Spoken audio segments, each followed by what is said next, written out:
Coimbra é a cidade do direito. Aqui se formaram muitos advogados que escolheram fazer intervenção cívica através da política.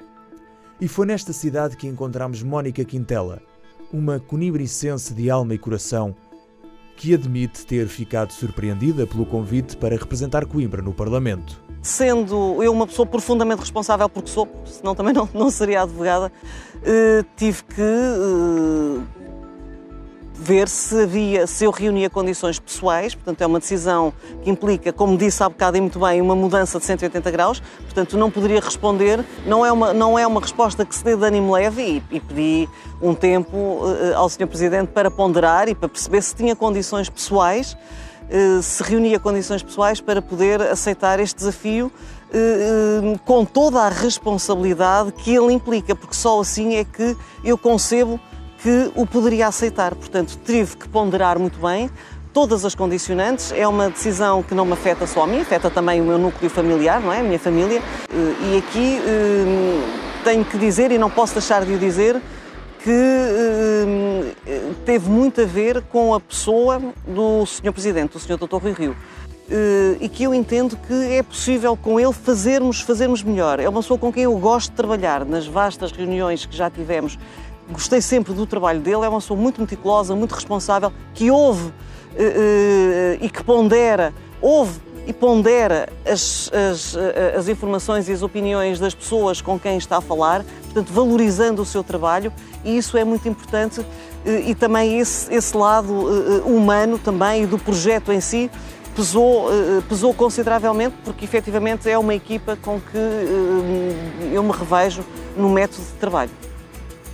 Pode não parecer, mas o trabalho de advocacia tem muitas parecenças com o trabalho de deputada. No fundo, é defender os anseios e direitos das pessoas. Eu sou advogada há 28 anos, contando com o estágio. 27, 28 anos, contando com o estágio. Portanto, comecei a advogar com 23, 24 anos. A vida inteira fui advogada.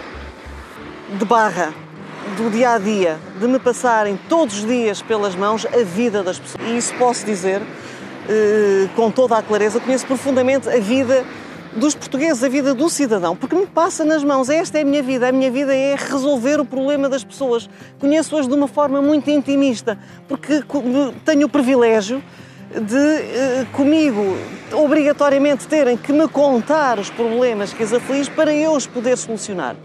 A advocacia é uma profissão de interesse público e, portanto, é dessa forma que eu a vejo e que a exerço, portanto, representando o cidadão. E como, enquanto deputada, irei fazer precisamente isso, representar o cidadão do distrito de Coimbra, mas de Portugal, porque não há assim tantas diferenças. Portugal é um só, portanto, representando as pessoas, conhecendo perfeitamente os seus anseios, as suas preocupações, o que pretendem, as preocupações com os filhos, as preocupações com os idosos, portanto, tudo aquilo que é vida. Portanto, a vida, a advocacia, os tribunais, é isso, é resolver a vida das pessoas. Perguntámos-lhe qual é a opinião na transparência do exercício do mandato de um deputado. Nós, cidadãos, temos que escolher os nossos representantes e para isso temos que os conhecer. E eles têm que nos prestar contas, porque mexem com todas as áreas da sociedade. A questão da gestão dos dinheiros públicos. Não há maior responsabilidade do que gerir dinheiros públicos. Quando se está a mexer em dinheiro que é de todo o povo, de todo Portugal, que nós sabemos o esforço com que as famílias pagam os seus impostos, pessoas que têm casa, têm os filhos, têm as suas obrigações e que pagam impostos para ver que, enfim, os serviços que depois necessitam, as infraestruturas, a saúde, a escola, a justiça, lhes é assegurada. É uma responsabilidade que deve fazer vergar qualquer representante do povo. E é assim que eu encaro que deve ser o exercício de qualquer cargo político. Quem está nesses lugares tem que estar preparado e deve fazer absoluta questão. Eu faço isso na minha profissão. Eu faço isso com os meus constituintes, eu faço isso. Deve estar absolutamente preparado para prestar contas daquilo que faz e mais, deve querê-las prestar. Porque a mulher de César não basta sê-lo, há que parecê-lo. Não são só os casos que trata que lhe trazem a realidade. Temos na Mónica uma mulher preocupada com o futuro, com os temas sociais, com a infância e o abandono do interior. A nossa população está envelhecida, nós temos uma população envelhecida. Por isso vamos ter problemas com a segurança social. As taxas de natalidade estão cada vez mais baixas, porque neste momento e nos últimos anos é caro e difícil de enquadrar a logística com filhos. Um casal com filhos e que trabalha, não é? E ambos têm que trabalhar, obviamente, porque senão não conseguem gerir, portanto, a sua vida familiar, porque não só as crianças já não têm tempos livres e precisam de ter tempos livres, em alguma altura da vida temos que ser crianças, há um tempo para as coisas e tem que se brincar, tem que ser criança, tem que ser jovem, tem que ser adolescente, para depois poder ser um adulto responsável. Portanto, isso é fundamental. E esta rede de infraestruturas, esta oferta pública tem que ser dada aos casais para que eles possam, efetivamente, ter a possibilidade de ter filhos. O encerramento dos serviços.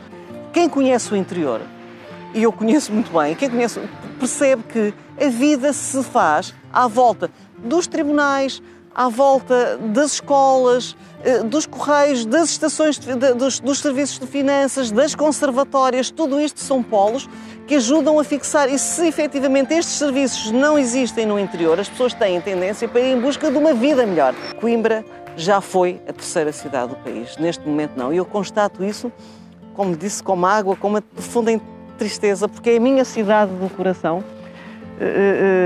É uma cidade que me está na pele, é uma questão de pele. Eu costumo dizer isto: nós, cidadãos, somos os andaimes que ajudam a construir o edifício, que é a vida, que é este país.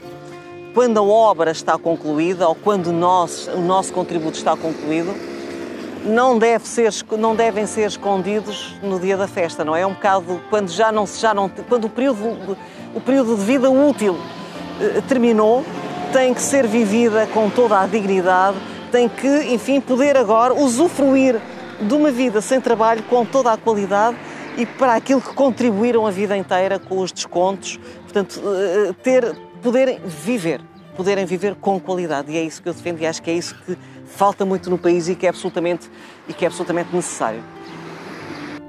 O espírito de inconformismo e a resiliência já se manifestavam na juventude?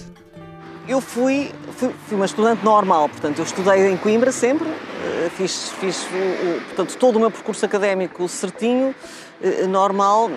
Tive sempre um pendor muito grande para a defesa, já no liceu, na escola e no liceu, para a defesa dos mais fracos. Portanto, isto é uma coisa inata a mim, que está no meu ADN. Hoje fala-se muito do bullying, na altura essa expressão não existia. Mas se eu visse algum menino a tratar mal outra pessoa que fosse desfavorecida ou que por qualquer motivo eu entendesse que não estava a ser tratada como deve ser, não é? Por isso é tão importante para mim os direitos humanos, os direitos de liberdades e garantias, os direitos humanos é uma bandeira que me norteou a vida inteira. Não me conformo, nunca me conformei e nunca me conformarei quando vejo e quando assisto a uma injustiça. Fico absolutamente revoltada e não baixo os braços. Eu acho que a característica que provavelmente mais me define é ser lutadora. Eu não baixo os braços e não me calo quando vejo que alguém que está a ser injustiçada, que as coisas não estão a ser como eu entendo que devem ser. E quando eu digo quando eu entendo, isto não significa que eu penso, obviamente, que tenho razão, não. Quando eu vejo que as coisas não estão a ser feitas de uma forma correta, efetivamente, mesmo que contra todos, eu procurarei sempre fazer com que a justiça, aqui usada em sentido amplo, portanto não só na justiça do tribunal, não é? Portanto não só a justiça enquanto área da sociedade, mas a justiça que é devida a todo o ser humano seja feita. Portanto, eu luto sempre para que todas as pessoas sejam bem tratadas com toda a dignidade, porque isso para mim é fundamental. O respeito pelo outro, o respeito pela dignidade humana e penso que é aquilo que mais me caracteriza. Como em qualquer profissão liberal, o tempo livre é muito pouco, mas quando os há, é nas viagens e nos livros que se refugia. Não tenho tempos livres, mas todos os tempos livres que tenho, o que eu gosto de fazer é ler. É inegável, porque é aquilo que me transporta para uma dimensão completamente diferente e que me abstrai também do dia de trabalho. A viajar, gosto muito de viajar, gosto de conhecer. Eu sou uma pessoa de conhecer, eu gosto de coisas novas, de conhecer, de porquês.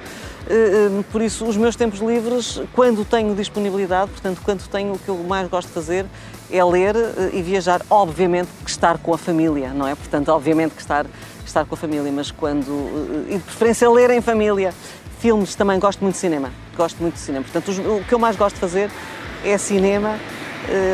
Música vou ouvindo nas viagens, porque corro o país a fazer julgamentos cada vez menos, porque cada vez temos menos qualidade de vida e cada vez ocupamos mais as viagens para responder, não é, em alta voz aos telefonemas, portanto, para pôr os telefonemas que temos que fazer em dia. Mas gosto é ler, ver cinema, ouvir música e viajar. Não necessariamente por esta ordem, mas a primeira, ler, é o que eu mais gosto de fazer. E tenho uma pena imensa de não ter tempo. Eu digo, quando me reformar, que não sei muito bem quando é que isso vai ser, porque irei trabalhar até muito tarde, mas vou ter um gosto enorme em repor outra vez a leitura em dia, que neste momento já não está.